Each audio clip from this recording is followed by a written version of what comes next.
Hello and welcome to my channel. My name is Rached, and this is all about gratitude, but not gratitude maybe the way that you've come to know it in the past. The inspiration for the exploration of gratitude came from a need. It's said that mother is the inventor of all, no, necessity is the mother of invention. That's it. And while I was practicing some form of gratitude, it was lacking, and I needed to explore something else. So, as a student of personal growth, I've come to appreciate working through and learning from hard lessons in life. I have come to be grateful for these challenging times that I've had to continue to, they've continued to forge my character. I had a mentor years ago who said, learn to appreciate the wrestle, not just the results. The wrestle, not just the results. This phrase that I've got it posted on my wall in my office. It's a constant reminder, and it helps me to recenter rather than rant. I need a lot of that by times. Living in a society that focuses and values mostly on results. When I do not meet my goals, I can be really hard on myself. And I miss the lesson that could be there. I miss the wisdom of growth that could have been there for me in this process. Certainly, as life has sent me challenges, I decided many years ago to better equip myself for these adventures, getting a better toolbox. And this toolbox has come mostly in the form of self-help books, of conferences, of surrounding myself with other growth-minded people so that we may have a rich, thought-provoking conversations. While the books, the topics, the conferences, the people continue to change in my life over time, growth is certainly the one continuous thread that brings new people, new books in my exploration of life. A few years ago, I joined a women's group, a women's growth group. We met weekly via Zoom. We discussed our perspective on a specific growth topic for the week. To kick things off on a powerful, positive note, each meeting started with a sharing of a gratitude. To me, it sort of sounded like, well, my week was terrible, but I'm grateful that I got to see my granddaughter this weekend. I'm grateful for the storm. I didn't need to go to work. I'm grateful for the sunny weekend. I'm grateful for a new movie date night escape. I'm grateful for coffee with a great friend. While these okay expressions of gratitude, for me, I felt that within the concept of a growth group, these expressions of gratitude lacked a bit of depth. I felt that they were surface level stuff. They lack the I love the wrestle of what I'm going and growing through.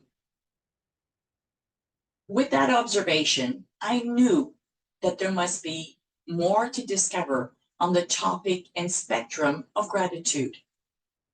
I could see that there was at least two levels, easy and hard. I shared my observation with the women of my group and suggested we level up our gratitude to a next level. I found no takers. The status of the gratitude shares remained as is. I remained disappointed and a bit despondent eventually. I also felt that the conversation on the topic of the week were no longer stretching me. One of my mentors shares that in a growth environment, that there are people ahead of you that are modeling what it means to grow, that are further ahead. So they inspire next steps. One of my main growth partners is my sister Yvette. She and I were both in this group. We started to both feel stagnant, and we were no longer finding the inspiration to grow that we were seeking. We left to explore some new things, and we eventually joined another group. That was 5 years ago, and we're still in it because we're still finding room to grow and to stretch. While I continued to explore this concept of personal growth, I didn't specifically think about levels of gratitude until recently. It seemed that it was a bit of a dormant seed that was planted way back from my women's group. And time has finally brought it to sprout. I'm grateful, therefore, of the awareness that was created by the lack, the discomfort that I was aware of in this group. And so it planted the seed for what is now the 6 levels of gratitude. Over the years on this topic, I've heard and read many stories of gratitude. I've noticed that people express gratitude in some, shall I say, typical ways. Everyday gratitude, stuff that it's easy, stuff that makes us happy. And this is good. At the end of something hard or trying, we say, wow, glad that's over. And at the end of a life-changing event, if and when wisdom settles in, that we hear people say, I'm grateful for the lesson and for the awareness that it created within me. Still together, they often sound like bookends, easy at the start and easy at the end, or an escapism. What I don't often hear is about the messy middle. How do we live and express gratitude during, not despite, but during the messy middle of what life dishes out to us? This is in part what I want to discover. What I wanted a gratitude roadmap for the messy middle of life circumstances. That reminds me of a fabulous quote from an author, Jeff Mannion. He says, may you be at your best when life is at its worst. Another element that has merged itself in this topic of gratitude is my pursuit of what it means to love unconditionally. Like many people, my love relationships have been wonderful by times, and by other times, they've been hard to the point of separation and divorce. After my second long-term relationship ended, I've been on a quest to explore what is unconditional love, how to live it, how to give it in a future relationship. That quest has broadened my perspective with many new angles that I had not considered. At the start of my quest, I thought unconditional love was something that I would bring to a relationship. What I discovered is that unconditional love is not just a way to do a relationship, it's a way of being. It's a way of showing up and live in all my relationships, all my interactions. When I'm able to do this, then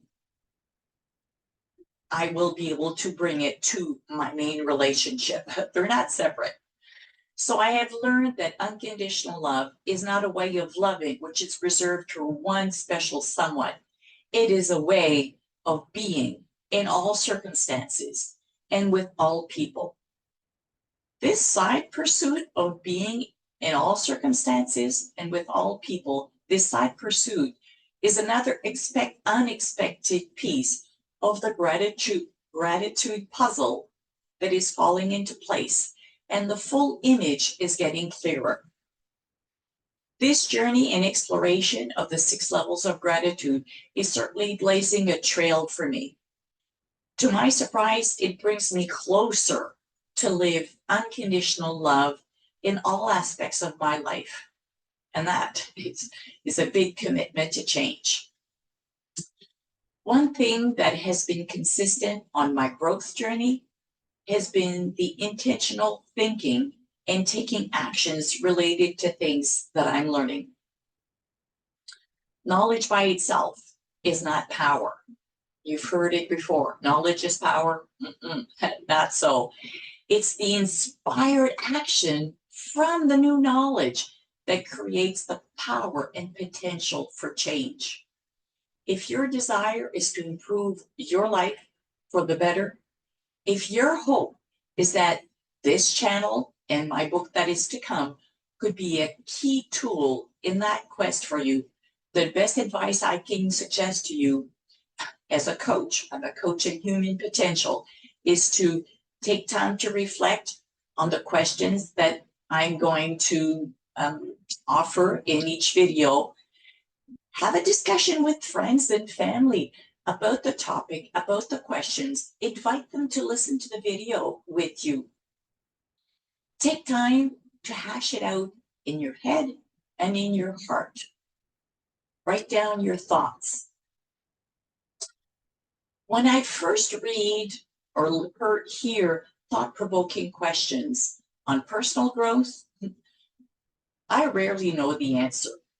I've learned that this void is due to the fact that I've never contemplated the issue or that angle of the topic. It requires some time to ponder what is my current position on that matter.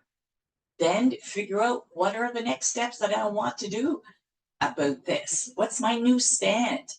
What action could I take in regards to it to improve myself? So I want to encourage you, if you hear one of the questions and your answer is, wow, I don't know, I've never thought about that. Well, my friend, that is a beautiful and typical starting point. The I don't know has been the answer, I can tell you, of most of my coaching clients when I ask these types of questions. They've been my answer when my coach asks me as well. So your first response is totally normal and you are in very good company. While the I don't know may be our starting response, we don't stay there. We dig to find out what is our current truth or perspective. Then we decide where we want to go from there. What the better future looks like for you. What do you want progress? What do you want as a progress indicator? I liken it to a GPS. For a GPS to work and draw the path for us, we need our starting point of our current position and enter the coordinates to where we want to go, what we want to be doing, what we want our life to look like.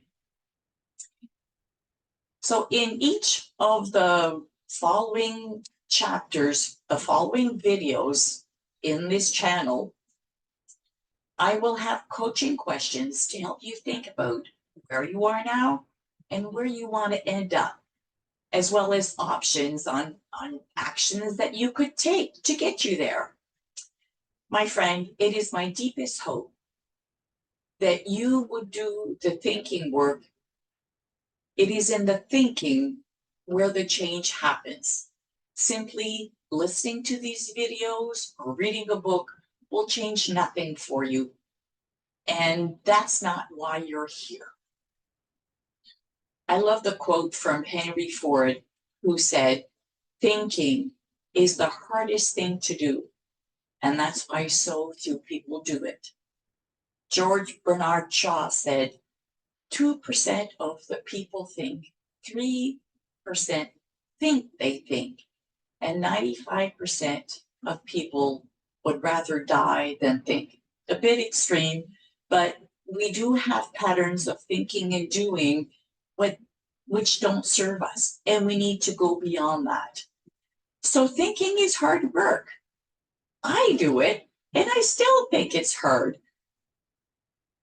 With my coach, it's hard. With my coaching clients, they think it's also hard.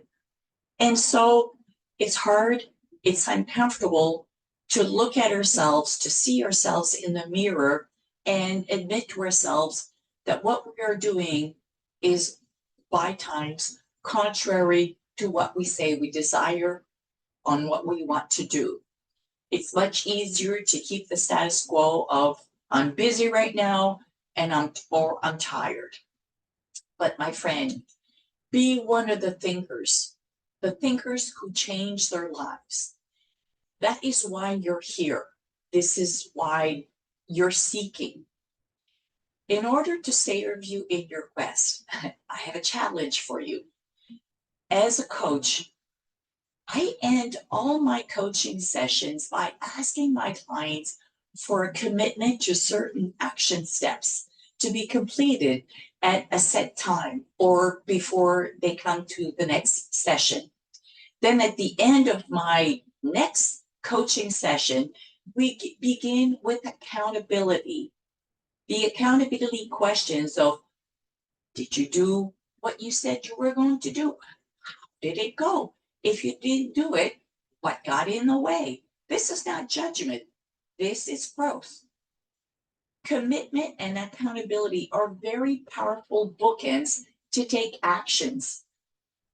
People who have an accountability partner or accountability process tend to keep their word and get things done more than those who don't. To that end, I would like to be your accountability partner. And a first step is that I've created an accountability agreement for you to date and sign. So it's attached here, you can print it and you can sign it and put it somewhere where you can see it as a reminder to keep doing the things that you say you want to do. So with that end, I'm inviting you to download it, sign it, and come back so that we can start this journey of digging deeper into the 6 levels of gratitude, what helps us get there, what gets in the way, what makes us ungrateful when we say that this is something that we want to do. So my friends, I hope that you've enjoyed this first segment of gratitude, and I look forward to hearing and seeing you and discussing with you future angles of gratitude. Bye-bye for now.